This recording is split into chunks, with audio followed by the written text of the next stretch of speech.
Student ये एक square pyramid है और इसको मैं इस कॉर्नर से पकड़ूंगा, फ्रीली सस्पेंड करूंगा। और जब मैं इस कॉर्नर से फ्रीली सस्पेंड करूंगा तो यहाँ से कॉर्नर से एक इमेजिनरी लाइन जो है इसके एक्सिस की तरफ जाएगी, जहाँ पे इस पूरे पिरामिड की सेंटर ऑफ ग्रेविटी होगी, उससे जाके ये लाइन जुड़ जाएगी। जब मैं फ्रीली सस्पेंड करूँगा तो वह इमेजिनरी लाइन जो इस कॉर्नर से ग्रेविटी पे जुड़ेगी, सेंटर ऑफ ग्रेविटी पे, वो वर्टिकल नेचर की हो जाएगी। देखने कैसे, तो मैं इसको पिक कर रहा हूँ और इस कॉर्नर के थ्रू इसको मैं फ्रीली सस्पेंड कर रहा हूँ। तो जब मैं इसको फ्रीली सस्पेंड करूँगा तो इसका एक्सिस होगा और मेरा जिस कॉर्नर से मैंने पिक किया उस कॉर्नर से एक लाइन निकलेगी और इसके एक्सिस की तरफ जाएगी, जहाँ पे सेंटर ऑफ ग्रेविटी को इससे मिलेगी। तो वह जो लाइन होगी स्टूडेंट,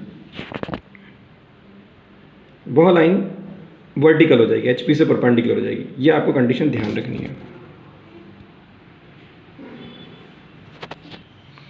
ऐसा करते आप समय आपको एक बात और ध्यान रखनी है कि इसका जो एक्सिस है वो HP से तो इंक्लाइंड हो ही जाएगा, परंतु VP से पैरेलल है, क्योंकि अगर VP से इंक्लाइंड हो गया तो inclined to both the plane में चले जाएंगे। देखिए इस कंडीशन में भी ये फ्रीली सस्पेंड है, इस कंडीशन में भी फ्रीली सस्पेंड है और इस कंडीशन में भी ये फ्रीली सस्पेंड है। तो हमें ऐसा रखना है फ्रीली सस्पेंड कि इसका एक्सिस VP से पैरेलल रहे। Hello viewers, myself is Anshuman Purohit, axis inclined to both the plane में question number 9। A square pyramid base 25 mm side, axis 40 mm long. Square का साइड 25 mm और पिरामिड की height 40 mm है। Is freely suspended from one of the corner of its base. Base के 4 corner है, उसमें से किसी एक कॉर्नर से इसको पकड़ के फ्रीली सस्पेंड कर देते हैं। और ऐसा करते समय एक बात ध्यान रखना है कि इसका एक्सिस VP से पैरेलल रहे, HP से तो इंक्लाइंड हो ही जाएगा। उसके बाद the top view of axis is at 45 degree to XY। फिर ऐसा करने के बाद हमें इसके एक्सिस को VP से 45 डिग्री पर रखना है और हमें प्रोजेक्शंस करके दिखाने हैं। तो स्टूडेंट पहले तो मैं इसको फ्रीली सस्पेंड करूंगा। जब मैं इसको फ्रीली सस्पेंड करूंगा तो इसका एक्सिस HP से इंक्लाइंड हो जाएगा और VP से मुझे इसको पैरेलल रखना है, मेरे हाथ में है। तो इसका एक्सिस अगर HP से इंक्लाइंड हो जाएगा तो इनिशियली इसके एक्सिस को मैं HP से परपेंडिकुलर मानता हूँ और XY के नीचे टॉप व्यू में एक स्क्वायर बना लेते हैं। तो कहीं भी XY पे एक पॉइंट मार्क करें, वहाँ आपका D सेट करें और एंगल निकालें 45 डिग्री, क्योंकि स्क्वायर की हमको साइड 45 डिग्री पे रखना होगी स्टूडेंट, ठीक है। तो हम यहाँ से 25 mm की 45 डिग्री पे एक लाइन बनाते हैं। फिर स्क्वायर की साइड 90 डिग्री पे रहती है, तो यहाँ पे 90 डिग्री पे मार्क कर लेते हैं और इससे फिर एक 25 mm की लाइन बनाएंगे।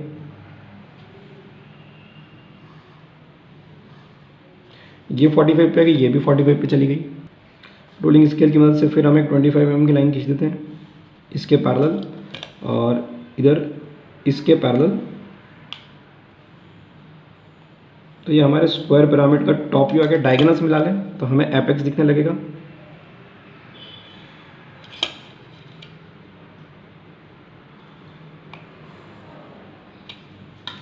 A B C D और ये हमारा एपेक्स। तो ये स्क्वायर पिरामिड का टॉप व्यू हो गया, ठीक है स्टूडेंट।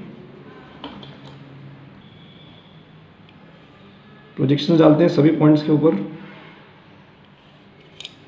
C का C डैश, D और B का A की जगह आएगा D डैश B डैश और A का A डैश। और एक्सिस हमें इसका कितना दिया हुआ है 40 mm। तो ये एक्सिस का प्रोजेक्टर O से यहाँ तक जाएगा और यहाँ से हम 40 mm की एक लाइन बना लेंगे तो हमें मिल जाएगा O डैश। और फिर हम जानते हैं O को सभी से मिलाना है, तो हम O को सभी पॉइंट से ज्वाइन कर देते हैं। तो ये हमारी सारी स्लांट एजेस आ गई। तो ये तो हमारे पिरामिड का फ्रंट व्यू टॉप व्यू आ गया, ठीक है स्टूडेंट। अब स्क्वायर ऐसा क्यों बनाया मैंने, ऐसा स्क्वायर क्यों नहीं बना रहा हूँ मैं, इस तरीके का स्क्वायर क्यों नहीं बनाया? क्योंकि अगर मैं ऐसा स्क्वायर बनाऊंगा, जैसे ये स्क्वायर बनाया, तो इधर प्रोजेक्शन किसका है A डैश का, पर अगर ये स्क्वायर बनाता हूँ तो इधर प्रोजेक्शन किसका आएगा AB का। तो जब मैं इसको यहाँ से पिक करके फ्रीली सस्पेंड करूँगा तो मेरे हाथ में AB आ जाएगा एज पर ड्राइंग, ना कि कॉर्नर A आएगा। इसलिए मैंने इस तरह का स्क्वायर बनाया। अब किसी भी पिरामिड का CG कहाँ पे होता है, किसी भी पिरामिड का जो CG होता है वो होता है उसकी एक्सिस की हाइट की 4th पोजीशन पे। तो एक्सिस कितना है 40, उसका 4th करूँगा तो कितना आएगा 10 mm। तो ये ग्राउंड से 10 mm ऊपर इसके एक्सिस पे हम इसका CG बनाएंगे। तो ये मैं ग्राउंड से यानी कि XY से यहाँ पे मैं पॉइंट G डैश, ये इसका ग्रेविटी बना दिया। हमेशा h/4 जो भी हाइट है, तो अभी 40 mm है तो 40/4 10 mm, तो ग्राउंड से 10 mm। और इसको मैं इस कॉर्नर से जोड़ देता हूँ, क्योंकि ये जो लाइन है कॉर्नर से जुड़ने वाली, ये लाइन वर्टिकल होने वाली हम जानते हैं। ये लाइन कैसी हो जाएगी, ए डैश जी डैश वर्टिकल हो जाएगी जब मैं इस कॉर्नर से पकड़ के इसको फ्रीली सस्पेंड करूँगा। तो मैं यहाँ पे इसी लाइन को यहाँ पे वर्टिकली बना के प्रोजेक्शन शुरू करता हूँ। तो मैं पहले मेजरमेंट लेता हूँ कि ए डैश जी डैश कितना है, तो मेरा आ रहा है 2 सेंटीमीटर। तो यहाँ पे मैं जो है 2 सेंटीमीटर, ठीक है, कितना, लगभग 2 सेंटीमीटर की एक लाइन बना लेता हूँ।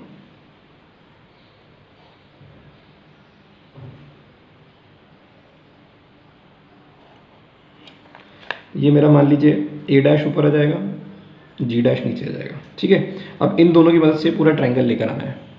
तो ए डैश से सी डैश अपने राउंडर पे रेडियस सी डैश बनाने वाला हूँ मैं, और यहाँ पे मैं राउंडर रखता हूँ ए डैश पे और एक आर्क लगा लेता हूँ बिल्कुल लाइट। फिर जी डैश से सी डैश, जी डैश से सी डैश, तो इधर जी डैश पे रख देंगे राउंडर हमारा, और पुराने वाले आर्क को इंटरसेक्ट करेंगे। जिधर भी इंटरसेक्ट करेगा हमारा पॉइंट कॉर्नर सी डैश हो जाएगा। अब क्या बना लेते हैं, ओ डैश बना लेते हैं। तो ए डैश से ओ डैश राउंडर पे रेडियस, ए डैश ओ डैश, इधर ए डैश पे राउंडर रख के एक आर्क स्ट्राइक करते हैं। फिर जी डैश से ओ डैश, जी डैश से ओ डैश, फिर नए वाले जी डैश पे रख के पुराने वाले आर्क को इंटरसेक्ट करेंगे। जिधर इंटरसेक्ट हो जाएगा हमें पॉइंट मिल जाएगा ओ डैश। तो मैंने A dash C dash O dash मिला दिया। अब ओ डैश को मैं जी डैश से मिला देता हूँ, और इसको मिलाते हुए थोड़ा आगे की तरफ चले जाऊँगा। जहाँ भी मैं यहाँ आके रुकूँगा ए डैश सी डैश पे, मुझे क्या मिल जाएगा, डी डैश बी डैश। तो स्टूडेंट ये देखिए, ये ए डैश जी डैश एक इमेजिनरी लाइन है जो बिल्कुल वर्टिकल हो जाएगी जब मैं कॉर्नर ए से इसको फ्रीली सस्पेंड करूँगा। अब यहाँ से सबके प्रोजेक्टर नीचे डालता हूँ तो टॉप व्यू आ जाएगा। तो हम बिल्कुल 3H पेंसिल से लाइट प्रोजेक्टर्स नीचे ड्रॉप करेंगे, और हमें जी डैश से कोई मतलब नहीं है, हमारा काम हो चुका है जी डैश का, ठीक है। और इधर से हम प्रोजेक्टर्स टॉप व्यू से लेकर आते हैं। तो ये डी का प्रोजेक्टर यहाँ पे मिल रहा है, ये सी और ए का एक ही प्रोजेक्टर है, यहाँ पे सी का मिल रहा है, यहाँ पे ए का मिल रहा है, और यहाँ पे ओ का मिल रहा है। तो ये O1, A1, C1, D1, और ये लास्ट में हमारा बी डैश और B1। बाउंड्रीज मिला देते हैं। यहाँ मैं एरो लगाता हूँ, तो एरो और ये एक्सिस, तो इसके ऊपर O से A कंटिन्यूस, एरो और एक्सिस के बीच में आ रहा है, तो O से A कैसा बनाने वाले हम, कंटिन्यूस बनाने वाले हैं। फिर O से C, क्योंकि जो O से C है वो एरो और एक्सिस के पीछे की तरफ आ रही है, अगर यहाँ से देखें तो ये कैसा आने वाला है, डॉटेड। पर क्योंकि O से C जो है कुछ हद तक O से A के ऊपर आ गया, तो मैं इतना ही डॉटेड बनाऊंगा। अब मैंने आपको बताया था ये अगर मैं इसको इधर लेकर आऊँ XY तक, इस बेस को, ये पूरी एक बेस है, ABCD दिख रहा है, लाइन दिख रहा है, इसको अगर मैं XY तक लाऊँ तो ये XY से 90 डिग्री से बड़ा एंगल बना रहा है, मतलब ये पूरा विजिबल है। तो ABCD कैसा रहेगा, पूरा विजिबल। अगर आपका कोई भी सॉलिड का जो बेस है वह अगर नीचे आप XY तक लाके देखें और अगर ऑप्टिक्स एंगल बना रहा है तो वो पूरा विजिबल है। और यहाँ से भी आप देख सकते हैं, अगर मैं एरो यहाँ बना लूँ कोई फर्क नहीं पड़ता, तो ये लाइन और ये लाइन तो पूरी विजिबल है, ये लाइन स्लांटेज और ये लाइन बेस है। अब इसके एक्सिस का जो टॉप व्यू है, ठीक है स्टूडेंट, उसका हमें 45 डिग्री एंगल बनाना है VP से, ठीक है। तो एक्सिस के टॉप व्यू का एंगल अगर VP से 45 डिग्री है, मतलब वो एंगल का बनेगा XY के नीचे बनेगा। मतलब इसी फिगर को मैं रोटेट करके यहाँ पे वापस बना लूँगा। तो क्लॉकवाइज रोटेट कर लें या एंटी क्लॉकवाइज। ये डी डैश बी डैश पे एक्सिस का दूसरा पॉइंट होगा, और दूसरे एक्सिस का एक पॉइंट यहाँ पे O1 पे होगा। तो ये 2 पॉइंट आ गए एक्सिस के। XY पे कहीं भी एक पॉइंट मार्क करें और डी सेट करके VP से जो एंगल दिया है 45 डिग्री वो आप बना लें, ठीक है। ये लाइन बिल्कुल लाइट होगी, है ना। ये एंगल कितना बनाया हमने, VP से 45 है, तो बनाएंगे XY के नीचे HP में। इसको भी फिर समझने के लिए नाम O2 दे देते हैं। तो ये O1 हो गया, तो O2, तो यहाँ पे मैं कहीं भी इस तरफ मैं पॉइंट कंसिडर कर लेता हूँ O2। तो O2 से O1 अपने राउंडर पे डिस्टेंस लेता हूँ, और इधर O2 पर रख के यहाँ पे मेरा पॉइंट आ जाएगा O1। तो ये मेरा O1 O2 आ गया, ठीक है स्टूडेंट। मैं इस फिगर को एंटी क्लॉकवाइज घुमा रहा हूँ, क्यों, क्योंकि मैं चाह रहा हूँ कि बेस इस तरफ आए। मैं क्लॉकवाइज घुमाऊंगा तो बेस XY की तरफ चली जाएगी। आप जानते हैं इसका फ़ायदा क्या है, मैं अपने हर लेक्चर में बताता हूँ। अगर मैं इसको ऐसे घुमाऊंगा तो बेस एरो की तरफ आ जाएगी, तो बेस यहाँ पे फ्रंट व्यू में पूरी विजिबल रहेगी। अपने राउंडर पे रेडियस O2 से D1 ले लो, और O2 से D1 जितनी रेडियस है उतनी रेडियस O2 से B1 भी है। इधर O2 पे राउंडर रख के एक आर्क इस तरफ लगाइए और दूसरा आर्क इस तरफ लगाइए, ठीक है। फिर अपने राउंडर पे रेडियस O1 से D1 लीजिए, और उतनी रेडियस O1 से B1 भी रहेगी, और इधर राउंडर आप O1 पे रखिए। और जो पुराना वाला आर्क है आप उसको इंटरसेक्ट करिए। जहाँ इंटरसेक्ट होगा आपको 2 पॉइंट मिल जाएंगे। ठीक है स्टूडेंट। तो मैं इस फिगर को ऐसे ऐसे घुमा के ले जा रहा हूँ, तो इधर वाला पॉइंट B1 होगा और इधर वाला D1 होगा।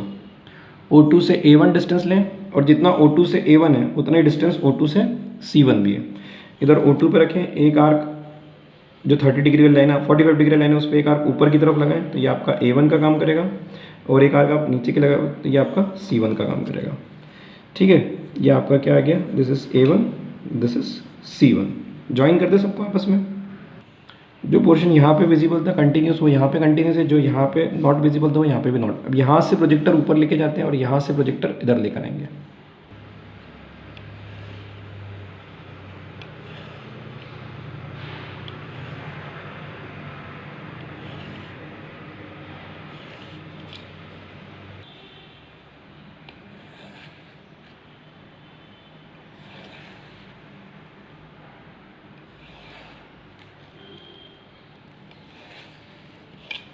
ठीक है स्टूडेंट, तो ये जो पॉइंट है O और O1, यहाँ आपको O1 डैश मिल जाएगा, यह C डैश, और ये रहा C1, यहाँ पे आपको C1 डैश मिल जाएगा। इसी तरीके से ये D डैश और ये रहा D, तो यहाँ पे आपको क्या मिल जाएगा, D1 डैश। फिर यही B1 डैश है और ये B1 है, यहाँ पे आपको मिल जाएगा B1 डैश। ये A डैश है और ये रहा A, यहाँ पे आपको मिल जाएगा A1 डैश। ठीक है, बाउंड्रीज मिला लेते हैं। तो मैंने बाउंड्रीज मिला ली है। अब मैं जानता हूँ इधर एरो अगर मैं बनाऊँ तो पूरा का पूरा बेस एरो के सामने है, तो यहाँ पे बेस जो भी है वो आपस में पूरा आप कंटिन्यूस जोड़ सकते हैं। देखो मैं बेस को पूरा कंटिन्यूस जोड़ देता हूँ यहाँ पे। ठीक है स्टूडेंट, अब ये जो एज है ये भी एरो के इस तरफ पास में ही है, तो ये भी कैसे आने वाली है, ये भी कंटिन्यूस आने वाली है। अब बचा कौन सा, बी। आप इसको ऐसे भी इमेजिन कर सकते हैं, आप इमेजिन करें कि आप इस फिगर के नीचे खड़े हुए हैं, इस फिगर के कहाँ खड़े हैं, नीचे, और फिर इसको देख रहे हैं, तो आपको बहुत सारी चीज़ें नहीं दिखेंगी। फिर बचा हुआ अलग ही दिख रहा है, यहाँ से ओ से बी जो है वो डैश लाइन आने वाली है। ठीक है, आप इस फिगर को हवा भर के देखेंगे तो आपको समझ में जाएगा कि ये अंदर की तरफ है। तो ये फ्रंट व्यू टॉप व्यू हो गया उस स्क्वायर पिरामिड का जिसको एक कॉर्नर से पकड़ के फ्रीली सस्पेंड करा, तो उसकी एक इमेजनरी लाइन जिस कॉर्नर से पकड़ा था वो सेंटर ऑफ ग्रेविटी तक जाती है, वो HP से 90 डिग्री पे हो जाती है। ये इमेजनरी लाइन वर्टिकल हो गई, फ्रंट व्यू टॉप व्यू इस पोजीशन बनाया। फिर इसके एक्सिस को हमने VP से 45 डिग्री करा तो फ्रंट व्यू टॉप व्यू आ गया। तो ये क्वेश्चन हो गया खत्म। Thank you so much.